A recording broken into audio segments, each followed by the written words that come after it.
জুবিনদাৰ মৃত্যুৰ পিছত শেখৰজ্যোতি গোস্বামীৰ ইটোৰ পিছত সিটো বিস্ফোৰক ভাষ্য। আচলতে কোন কোন আছিল জুবিনদাৰ মৃত্যুৰ ৰহস্যৰ আঁৰত?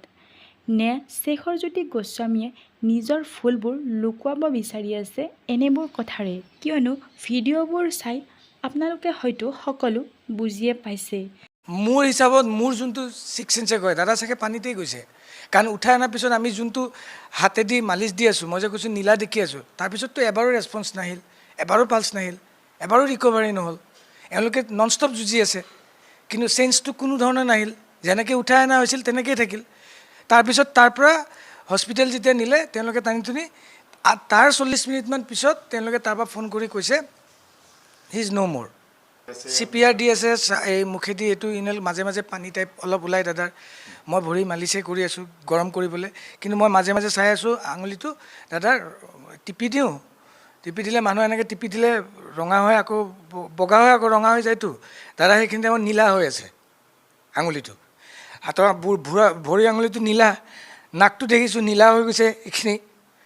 মই কৈছোঁ কি হৈ আছে? মই মহামৃত্যুঞ্জয় মন্ত্ৰৰ পৰা যিমান আছে মই এইখিনি তাত মাতি আছোঁ আৰু মোক কৰিব পৰা একো নাই। মই খালি ভৰিখন মালিচ কৰি আছোঁ। মোক কৈছে ভৰিখন ঠাণ্ডা হ'ব নিদিবা, গৰম কৰি আছোঁ। মই কৈছোঁ কি হয় দাদা, ঘূৰি আহিবতো দাদা, এতিয়া ঘূৰি আহিব। মই চকুটো মুদি মন্ত্ৰটো মাতি আছোঁ। কোনোবাই ভাবিছে সি কিয় এইবিলাক চিঞৰি আছে। মোৰ দেউতাই শিকাই দিয়া মোৰ সাহস সেইটোৱেই যে মানুহৰ বিপদত হনুমান চালিচাখন মহামৃত্যুঞ্জয় মন্ত্ৰটো মাতিবি, মোৰ আৰু কৰিব পৰা একো নাই মোৰ হাতত। মই সেইটোৱে কৰি আছিলোঁ।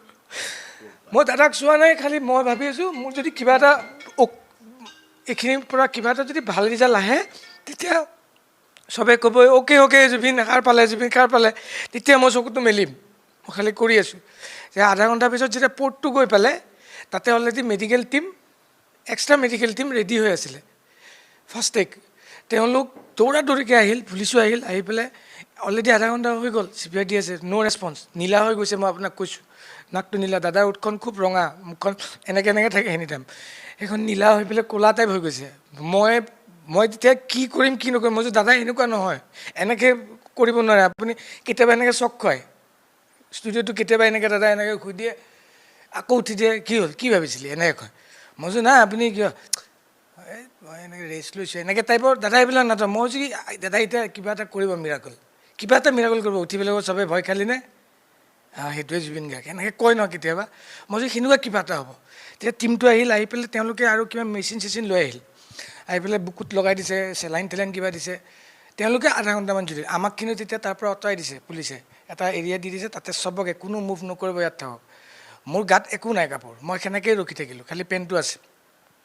চুইমিং কষ্টিউমো নাই, চুইমিং কষ্টিউম নাই, চুইমিং কষ্টিউম থাকি পেলাই চুইমিং কষ্টিউম তাতে যাই পেলাই মই যে সাঁতুৰিম তাৰ কাৰণে প্ৰিপেয়াৰ নহয় মই যে চুইমিং কষ্টিউম লৈ যাম, যিটো হাফ পেণ্ট আছে সেইটোৱে পিন্ধি আছোঁ। তেওঁলোকে আধা ঘণ্টাৰ পিছত দাদাক এনেকৈ দাঙি আকৌ হেৰিলৈ লৈ গ'ল, গাড়ীলৈ ক'ৰবাত গাড়ীলৈ মানে হস্পিটেল লৈ যাব ইমিডিয়েট। তেতিয়া মই নাৰ্ছ এজনী আছিল, লেডি নাৰ্ছে হয় চাগে তেওঁলোকে মেডিকেল টীম। মই জাষ্ট সুধিলোঁ বোলো পাল্চটো আছেনে, এনেকৈ দিছে মুখেদি।